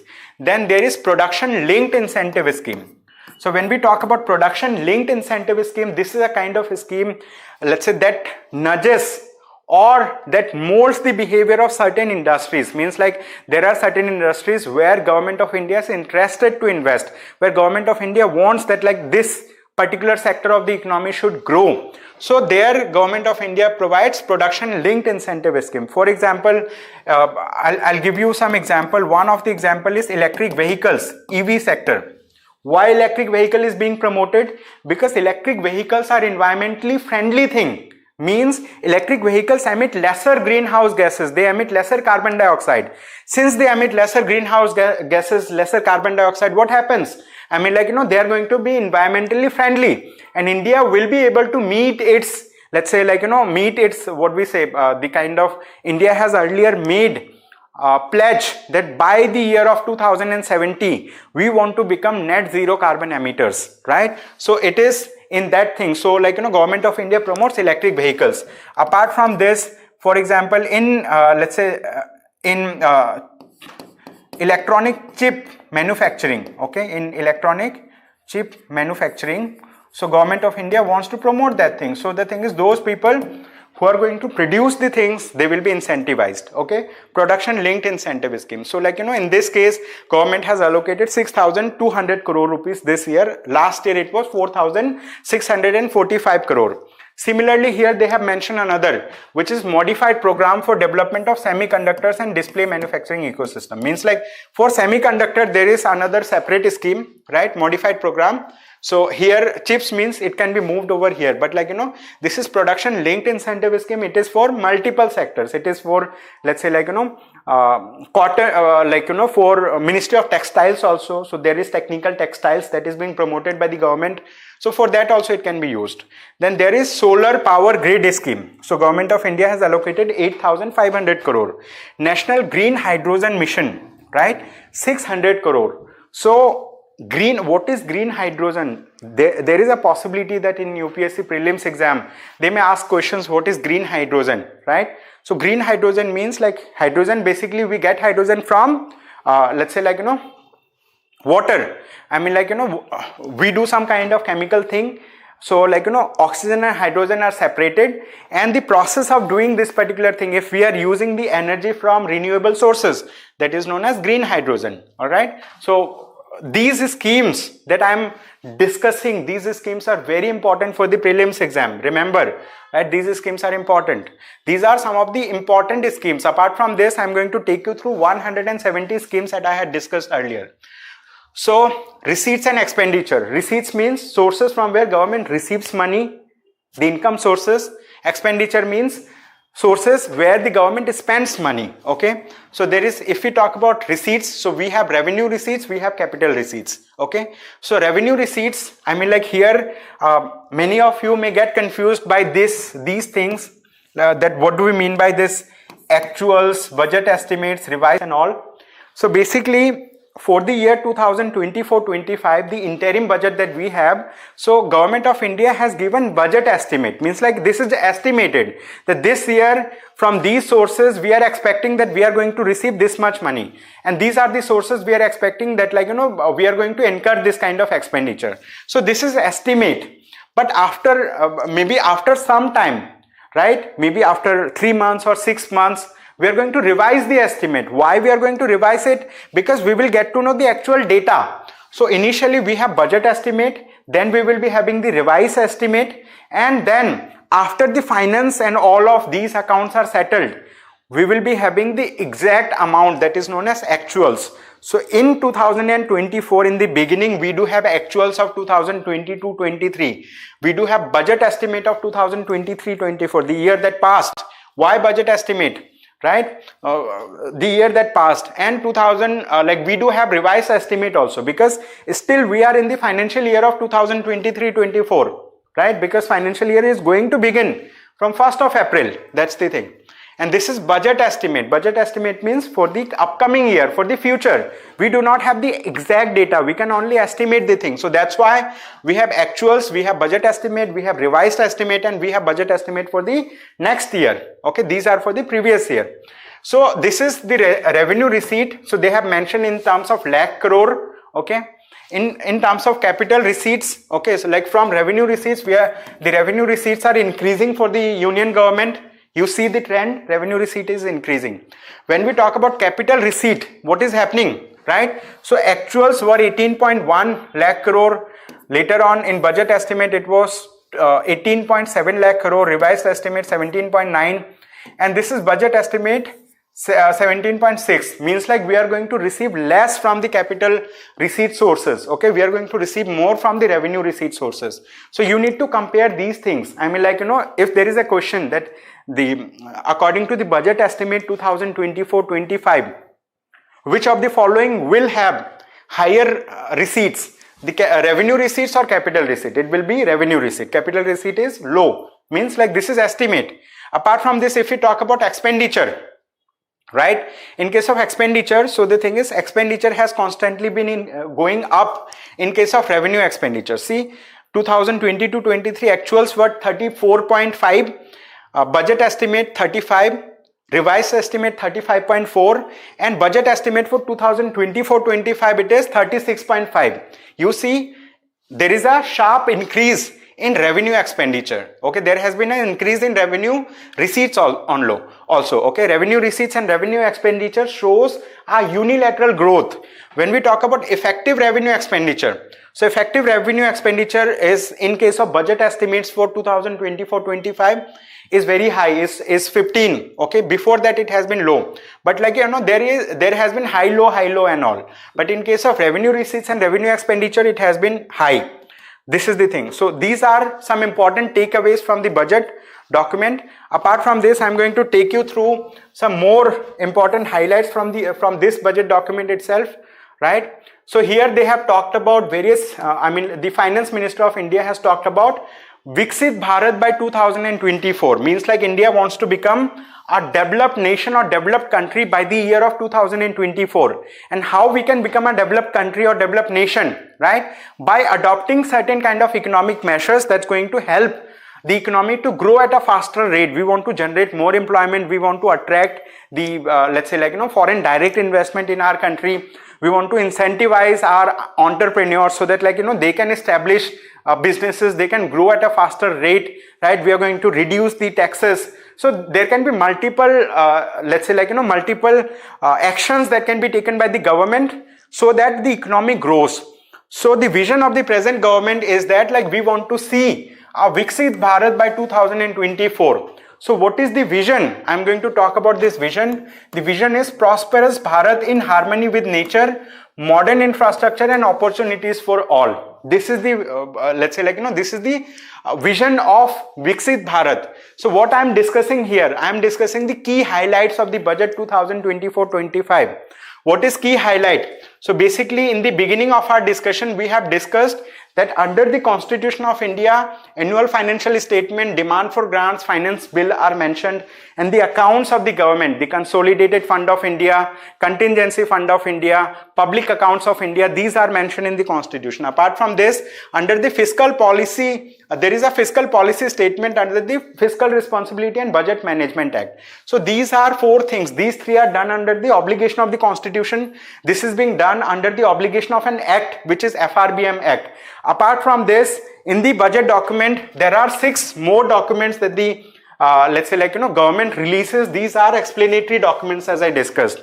So one of the explanatory document is, let's say, key features of budget 2024-25. Okay, so we are seeing this thing. Okay, key features or key highlights of the budget. Okay, we are discussing this. So these are the highlights of the budget. So here they have focused on Sabka Saath, Sabka Vikas. Okay, means like, you know, a kind of inclusive development. Okay, we talk about Sabka Saath, Sabka Vikas, inclusive development. So comprehensive development for all. Then here they have added one more thing. Sabka Saath, Sabka Vikas, Sabka Vishwas. Means here they want that everybody should be there in the growth for development, and the thing is everybody should have faith that Indian economy is growing. Okay, it says trinity of demography, democracy and diversity backed by Sabka Prayas. Okay, so demography, democracy and diversity, these three things, like we want to maintain, we want to, let's say, like, you know, harness the potential of our demography. Demography means the population in India. So in working age population, huge number of people are there. So this is known as population dividend, and government of India want to harness the population dividend by harnessing the potential of demography, and then we want to make our democracy vibrant. We want to, let's say, like, you know, we want to cherish our diversity in the country. Okay, so this is backed by Sabka Prayas, means like, you know, everybody will have to put effort. If just one individual, one organization, one department or one government is putting effort, that's not going to help in the growth of the nation. So everybody in the country has to put their effort. So that is Sabka Prayas. Okay, so these things will lead to developed India by 2047. This is important. Okay, so this is, let's say, key highlights of the budget. Apart from this, we are going to talk about another important thing in this document itself. They have mentioned people-centric inclusive development. So they want to have inclusive development for all. And this inclusive development will be people-centric. For example, substantive development of all forms of infrastructure, physical, digital and social. So we want to develop all forms of infrastructure. Physical infrastructure means roadways, railways, let's say highways and all, right? Digital infrastructure means, for example, if I talk about the NPCI, National Payments Corporation of India Limited, what it has done, it has developed the UPI system in the country. So this is a digital infrastructure for the country. And like, we have created digital infrastructure like Aadhaar system. We are digitizing, let's say, like, various government services. That is creation of digital infrastructure. Social infrastructure means creating hospitals, creating schools, creating other kind of social service institutions, right? So we want to develop, right? So we want to go for people-centric inclusive development. Apart from this, they say digital public infrastructure promoted formalization and financial inclusion. Deepening and widening of tax base via GST. What they want to do, they want to widen the tax base so that more number of people, let's say, like, come under the tax bracket, more number of people pay tax, right? This essentially requires formalization of the economy. If I talk about the nature of the Indian economy, 95% of the Indian economy is working in informal sector. Okay, so the thing is, the formalization in Indian economy is very less. We want to go for formalization. When formalization will happen, people will have, let's say, like accounted system of receiving and sending money. Means, like, the businesses, small businesses also, they will try to receive amount from their customers in their bank account, like that. That will lead to some kind of formalization. Okay, Government of India has come up with various kinds of schemes. What are those schemes? There are many schemes. For example, Pradhan Mantri Mudra Yojana. So Mudra means micro units, let's say refinancing agency, development and refinancing agency. So under this Mudra Yojana, Government of India gives loans to small size vendors to the tune of 50,000 rupees, 1 lakh rupees, 5 lakh rupees and all, right? So it has various components under it. So we do have Shishu, Kishore, Tarun, Kishore, like that. Okay. So these are the things we want to go for. Proactive inflation management. Government of India want to focus on proactive inflation management. So if I talk about who manages the inflation, this is the Reserve Bank of India, right? Reserve Bank of India has the primary responsibility of maintaining the inflation, and it does have various tools at its disposal. What tools it has? For example, it does have monetary policy. It comes up with bi-monthly monetary policy. So under this cash reserve ratio, the kind of, let's say, bank rate, or we do have, let's say, like, various kind of there are various kind of ratios. For example, the rate at which the RBI lends money to the banks, right? And the rate at which, let's say, like, RBI borrows money from the bank. So these rates can be tweaked by the Reserve Bank of India from time to time. Okay, this is the thing. And all parts of the country becoming active participants in economic growth. So these are vision document. Okay, so this is key highlights of this this interim budget. Okay, apart from this, what are the focus areas of the government? Okay, so focus areas we are going to discuss. They say Garib Kalyan, Desh Ka Kalyan. Okay, means like they want to focus on let's say benefiting the poor people in the country. Okay, it says DBT has led to savings of 2.7 lakh crore. DBT, direct benefit transfer to the accounts of the people.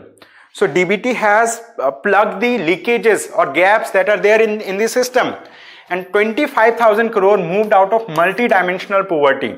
Credit assistance to 78 lakh street vendors under PM Swanidhi scheme. So the thing is, during COVID time, if I remember it right, so Government of India has announced PM Swanidhi scheme. So under this, the street vendor can, let's say, like, get loans for doing their business. That is known as PM Swanidhi. So this is for very small self-help businesses. Those people who are employed for themselves. Let's say they are doing hawking. Means like, what they are doing means like they are selling vegetables, they are selling groceries, and also they can get loan under PM Swanidhi. So here they talk about that huge number of people have been brought out of multidimensional poverty in India. And in this article, they have discussed about empowering the youth. For this, they have increased in the PM Shri budget allocation. Then 1.4 crore youth trained under Skill India mission, right? They mention about PM Mudra Yojana, Pradhan Mantri Mudra Yojana. Under this, loans are given, right, to people. Number of IITs have been increased from 2014 to 23. Earlier there were 16 IITs, Indian Institute of Technology. Now there are 23 IITs. If we talk about AIMS, All India Institute of Medical Sciences, earlier there were 7, but now there are 22 AIMS. If I talk about university, number of universities have also gone up, right? Now focus area 2, welfare of the farmers, right? Farmers are part of the primary sector, and farming sector employs about 55% of the population in the country, right? The farming activity, right, or agriculture contributes about 18% to the GDP of the country, 18%. So here welfare of the farmers, and farmers are given the name Annadata, right? Government of India does have this particular thing, National Food Security Mission. National Food Security Mission 2013, right? Under this National Food Security Mission, Government of India wants to strive to provide food security to its citizens, right? And who are actually working for this thing? It is the farmers. They are known as Annadata. So direct financial assistance to 11.8 crore farmers under PM Kisan scheme.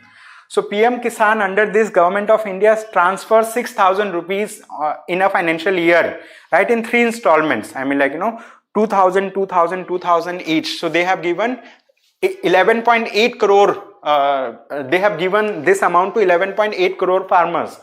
It is important, whatever schemes I am discussing here, you need to remember the name of these schemes. These schemes are very, very important. Maybe 1 or 2 of these schemes may reflect in the prelims exam. Then there is crop insurance to 4 crore farmers under PM Fasal Bima Yojana. Then integration of these many mandis under ENAM, National Agriculture Mission. Okay.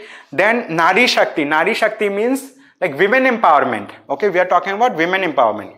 So 30 crore Mudra Yojana loans disbursed to women entrepreneurs, increased female enrollment in higher education by 18%, 43% of female enrollment in STEM courses. STEM means science, technology, engineering and mathematics, right? Science, technology, engineering and mathematics. So like female enrollment has gone up. Now 43% of female are employed in this sector. 1 crore women assisted by 83 lakh self-help groups to become Lakhpati Didis. Okay, Lakhpati Didis is a kind of initiative. I have recently seen a video of the Prime Minister Modi, right? So he has met with Lakhpati Didis, means like, those women who have become Lakhpati by the help of self-help groups. Then rise in female labor force participation rate. So earlier the female labor force participation rate was 23.3% in 2017-18. Now it is 37% in 2022-23. This is also a very important data. Okay, this is important for the prelims exam. All right. So that's why we need to discuss the budget. Then we have another thing, strategy for Amrit Kal. So the Finance Minister of India and the Government of India has a stand that, like, this is Amrit Kal. We are in the Amrit Kal. Okay, means like an era which is, let's say, like, beneficial for everyone. Amrit, we know, like a kind of drink which is, let's say, like, which saves life, which increases longevity, means this kind of thing. So they say Amrit Kal. Sustainable development. Okay, so Government of India has committed, right, commitment to meet net zero by 2070. For this, what Government of India is doing? Government of India is increasing the capacity for renewable energy sources. For example, Government of India is providing viability gap funding for wind energy, setting up of coal gasification and liquefaction capacity, phased mandatory blending of CNG, PNG and compressed biogas, financial assistance for procurement of biomass aggregation machinery. Okay, then we have rooftop solarization. Okay, means Government of India wants to solarize the rooftop of as many institutions, as many households as possible. So many government buildings like have solar powered rooftops in solar powered rooftops. And apart from this, Government of India is also promoting households to have the let's say, like, solar powered rooftops. So this is 1 crore households will be enabled to obtain up to 300 units of free electricity per month. So this is a vision of the government. Okay, so this is a vision document that we are discussing. Adoption of e-buses for public transportation. Why e-buses, e-vehicles, right? It is for let's say, making our transportation environmentally friendly or environment friendly. New scheme for biomanufacturing, biofoundry to be launched in support of environment friendly alternatives, like that. So they have mentioned non-fossil fuel installed electricity capacity. So percentage increase in non-fossil fuel installed electricity capacity. Earlier in 2004 it was 30%, in 2014 it was 32%. In 2023 it is 43%. So like there has been an increase in percentage of non-fossil fuel installed electricity capacity. Non-fossil fuel, fossil fuel we all understand, they are exhaustible form of resources. They are, let's say, like non-renewable forms of resources. So that's why we're going for this. And here they have mentioned more than 10 crore LPG connections released under Pradhan Mantri Ujjwala Yojana. Okay, this is for providing gas cylinders to women. Then 36.9 crore LED bulbs, 72.2 crore LED tube lights and 23.6 lakh energy efficient fans distributed under Ujala scheme. Ujala is another scheme, right? 1.3 crore LED street lights installed under SNLP, right? This is another scheme of the government. So these are the things. Strategy for Amrit Kal, infrastructure and investment. Related to infrastructure, they have mentioned that there is PM Gati Shakti scheme to improve logistic efficiency and reduce cost. Okay, so they are focusing on implementation of 3 major railway corridors. Then promotion of foreign investment via bilateral investment treaties. Okay, if foreign investment will come, money will come, right? So our people will get money to start businesses. They are going to get benefited. Employment generation will happen, and those people who have invested via let's say foreign direct investment, they are going to get benefited because the businesses are going to make profit. And expansion of existing airports and comprehensive development of new airports under Udan scheme. Then we have promotion of urban transformation via metro rail and Namo Bharat, like that. So these are, let's say, infrastructure and investment sectors, right? This is the thing. Apart from this, we are going to discuss another. It says increasing in capital expenditure. So government of India wants to increase the capital expenditure. Means when we are spending money through capital expenditure, what we are going to do? We are going to create physical assets, infrastructure assets or economic assets. That's going to, let's say, provide long-term benefits to India. When we compare India with China, in China, let's say huge number of people are saving money. So after saving money, that money is invested by China in creating infrastructure within China and outside China. So China has, let's say, investment-led growth or savings-led growth, and we are somehow following that trajectory or that path. Okay. So we want to double the FDI inflow also. FDI means foreign direct investment. And we want to improve our physical infrastructure. Okay, so we have national highways, cargo traffic. So this is the thing. I mean, I'm not going into detail of all of it. So we'll be sharing these documents. Let's say these documents will be uploaded in the description of the YouTube video. You can download these documents and directly refer from here, and that will help you. Okay. This is inclusive development. This particular heading is there under Indian economy syllabus, point number 2. Right, syllabus, if you see GS paper 3 syllabus under Indian economy, the point number 2 of the syllabus talks about inclusive development, right? So it says aspirational districts program to assist the states in faster development, including employment generation, right?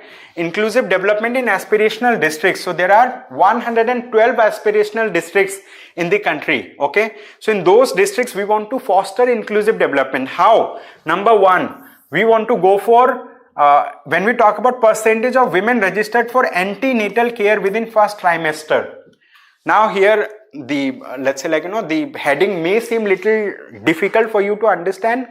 Those women who are pregnant, right? So pregnancy in human being is of around 9 months, right? 9 months. How much duration? It is of around 9 months. So these 9 months can be divided into 3 phases. Okay, first, second and third, each of 3 months, 3 months, 3 months, like that. So this is first trimester, second trimester, third trimester. Okay, So basically we want to increase the institutional delivery in the country. Institutional delivery means whenever there is a pregnant woman, if she gets, let's say, like, you know, her baby to be born in a hospital, so that is known as institutional delivery. Institutional deliveries are considered to be much more safer because in case of urgency, emergency, there are doctors who are going to attend that women. There will be, let's say, like, you know, oxygen, there will be other health facilities available at the disposal of the women to take care of the women. So that's why Government of India focuses on increasing the institutional delivery. And for that, it is important that, like, you know, the pregnant women must go through multiple tests throughout her pregnancy. So here it says percentage of women who are registered for antenatal care within first trimester. So it has gone up from in 2018 it was 68%, and now in October 2023 it is 89%. So more number of women are going for antenatal care. Apart from the primary sector of the Indian economy, primary and secondary sector. So for agriculture also, right, government will promote private and public investment in post-harvest activities, application of nano DAP, nano diammonium phosphate. So this is a kind of fertilizer, okay. So we want to apply nano DAP to expanded in all agroclimatic zones. Atmanirbhar oil sets Abhiyan strategy, okay. Comprehensive program for dairy development to be formulated. Dairy development is also a part of primary sector. Fisheries is also a part of primary sector. So Government of India will focus on implementation of Pradhan Mantri Matsya Sampada Yojana to be stepped up to enhance aquaculture productivity, double exports and generate more employment opportunities. 5 integrated aqua parks will be set up, right? Increased allocation for blue revolution. Blue revolution means when we want to, let's say, like, you know, improve the productivity of the, let's say, like, you know, this economic activities related to ocean, related to seas, related to water, that is known as blue revolution. So when we talk about blue revolution, essentially it is associated with fisheries, it is associated with aquaculture, it is associated with providing employment to those people who are fishermen, okay. This is the thing. So Government of India has increased allocation for the blue revolution also. Earlier it was 2025 crore, now it is 2352 crore, like that. So then we have increased allocation for PM formalization of micro food processing enterprises scheme, okay. So there are many schemes of the government where they have increased the allocation in various sectors, okay. So resilient performance of Indian economy. So Indian economy has been resilient over a long time. It was resilient because of many factors. Why it was resilient? Here they have mentioned that, like, we have declining current account deficit, okay. Deficit we know, in Hindi it is known as ghata, right? In Hindi they have mentioned it as ghata. Deficit means you have more expenditure, you have less receipts, right? Expenditure more, less receipts, so that leads to let's say current like deficit. So current account deficit is declining. We can see it is estimated in Q1 in financial year 2024, it is this much. Earlier it was higher, okay. So current account deficit is going down. So this talks about resilience of Indian economy, okay. Then we have declining unemployment rate. Unemployment rate in the country is also going down, okay. Unemployment rate. So we discussed about employment, unemployment in our ED classes earlier. Then declining gross national, let's say, like, you know, gross non-performing assets. GNPA means non-performing assets, okay. So NPA, let me write down. NPA stands for non-performing assets. So what do we mean by non-performing assets? Let's consider there is a bank, right? Bank gives loans to people. These loans are considered to be assets for the government. Why it is considered to be assets? Because loans are going to generate interest payment for the banks, okay. It is going to generate interest payment for the banks. But a person who borrows money, if that person is not able to repay the money to the banks, so although bank has created an asset by extending loan to the person or to the business, but since bank is not receiving back money, so it has become non-performing. So they are known as non-performing assets. So those assets, like, which do not receive money back like over a period of 90 days, they can be termed as non-performing assets by the bank. Bank are the ones who classify this thing. So non-performing assets, what is ideal situation? Ideal situation is like we should have least non-performing assets, very low non-performing assets to the tune of 0. So the thing is, non-performing assets has gone up, like initially, then now it is declining. You see, non-performing asset is now declining. Okay, so since non-performing assets are going down, it means the economy is growing, the economy is becoming strong, right? Rising volume of digital transaction. So digital transaction in the country is going up. Huge number of people are doing digital transaction. You are using UPI, you are using PhonePe, Paytm, all kind of digital payment thing. Earlier we were dealing more with cash. Now like we are dealing more with digital transaction, right? Those people who have let's say a bank account, who have a smartphone, and who have got these UPI apps, so they are doing digital transaction. So digital transaction is going up. You see, right? Then rise in average monthly gross GST collection. So GST collection is also going up. GST means goods and services tax. The government is collecting more money, from the GST sources, goods and services tax. Fall in headline inflation. So inflation is going down somehow. I mean, so this is debatable, but other thing showcases that Indian economy has become resilient to the internal as well as external shocks. And externally, if we see, there are many factors that are very much, let's say, volatile. For example, Russia-Ukraine war is happening, right? Israel-Hamas war is happening. Then, let's say, like in the Red Sea, there are attacks by the Houthis. There are counter-attacks by America, okay, USA, right? They have started a, let's say, started a new initiative also, Operation Prosperity Guardian. So these are the things that make an economy volatile, okay? So economy around the world is connected. So one shock anywhere has ripple effects at other places, okay? These points showcase that Indian economy has resilience. So whenever a question comes in the mains exam that do you think that Indian economy has been performing resiliently? Explain, discuss like that. You can use these words, you can use these headings to mention, to write your answer. Achievement in taxation reforms. So government of India has done various taxation reforms, okay? So these things have been mentioned, okay? So like GST reform it has done, so benefits to customers, so these are the things.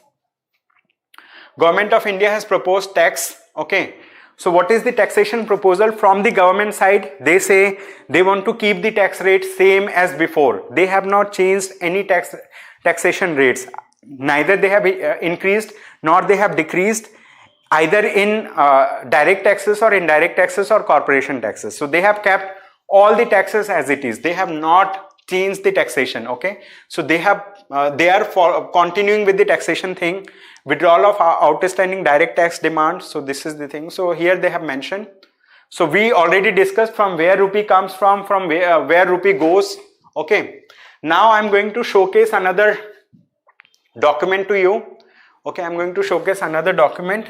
So these are, let's say, some very, they are very minute things. We can discuss about them, but it's going to take time. However, I have given you the broad outline in the initial part of the discussion. So if you go again to the initial part of the discussion and then you come back to this document, budget at a glance, you will be able to understand about the thing. Okay, trend in tax receipts.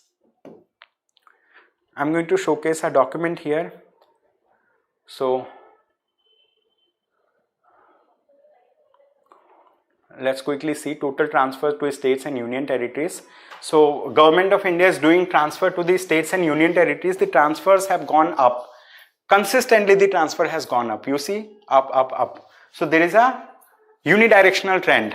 Composition of transfers to states and union territories. Okay. So there are finance commission grants, means like grants that were mandated by the finance commission. So the yellow color showcases 2022-23, gray color 23-24, green color 24-25, like that. Okay, so over the years, this is finance commission grants, scheme related and other transfers. Devolution means money that the central government gives to the states.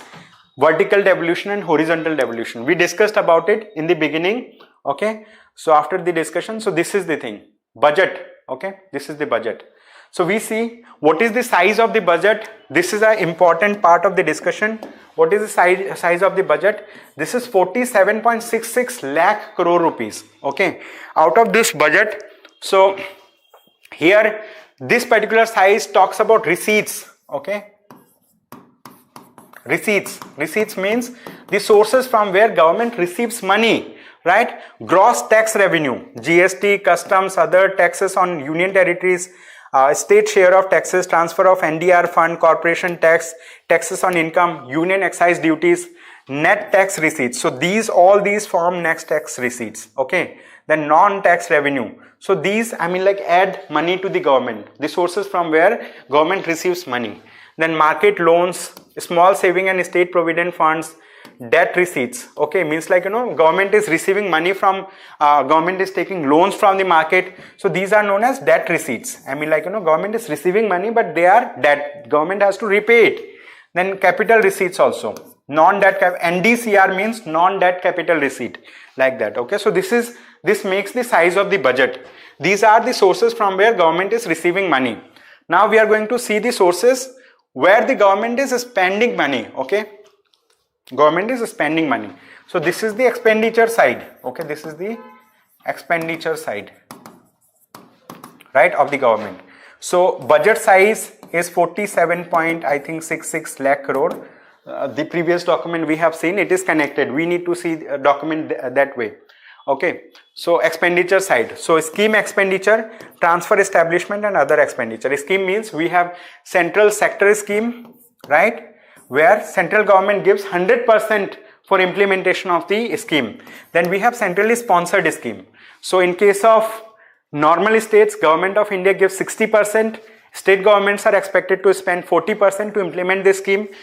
In case of northeastern and hilly states, presently there are 11, earlier there were 12. Why 11? Because one state has been converted into 2 union territories. The Union Territory of Jammu and Kashmir and Union Territory of Ladakh. Okay, so centrally sponsored scheme, it has core scheme, core of the core schemes and all. So they have, let's say, like categorized the schemes that way. So this is the thing, and this talks about the expenditure side of the government. Okay, so when expenditure is more than the income, so it is known as deficit. We discussed about it. Okay, and here they have mentioned about outlay of major schemes. So here they have mentioned about name of various important schemes of the government. Mahatma Gandhi National Rural Employment Guarantee Scheme, National Social Assistance Program, Umbrella Program for Development of Minorities, Umbrella Program for Development of Other Vulnerable Groups, Umbrella Program for Development of other things. So many schemes are mentioned. These are core of the core schemes. It is important for you and it is important for the prelims exam that, like, you need to read the name of these schemes and you need to identify that these are core of the core scheme. Means like these are, like, if the Government of India has to abolish any scheme, it will abolish those schemes that are, let's say, like other kind of scheme. They will try to retain the core of the core schemes. Then they will try to retain the core schemes. So under core schemes, we have Pradhan Mantri Awas Yojana, Jal Jeevan Mission, National Health Mission, Samagra Shiksha. So you need to learn the names of these schemes under various heads, core of the core or core schemes, and that may be important for the prelims exam. Then major central sector scheme. These are central sector schemes. So from here you get to know which schemes are central sector scheme, which schemes are centrally sponsored schemes, which are core of the core schemes, which are the core schemes and all. So they have mentioned 170 such schemes. You see, I will get this particular document uploaded, right? So this is keys to the budget document. Initially, I discussed about so many things. For example, I discussed annual financial statement. I discussed about demand for grants. I discussed about finance bill, fiscal responsibility statement, okay, macroeconomic framework statement and all. So these are explanatory documents as I discussed. So I'm going to get this also uploaded, okay. So all of these things will be uploaded, right, in the description of the YouTube video. So anyone who has any question, you can ask those questions. I'll be able to, let's say, like, I'll be here to answer. Otherwise, with this, like, we will conclude our budget discussion for the day, right? So this is the discussion of the budget. What I recommend to all of you is, after this discussion, go through the description of the YouTube, download the documents that we are going to upload. Also, you will get this handwritten material there. Like go through it, and also watch this lecture once again so that you understand about what is budget, right? What is budget? So that will be all from my side for the day. Thank you so much everyone for attending today's session. I hope you have a good day ahead. Thank you.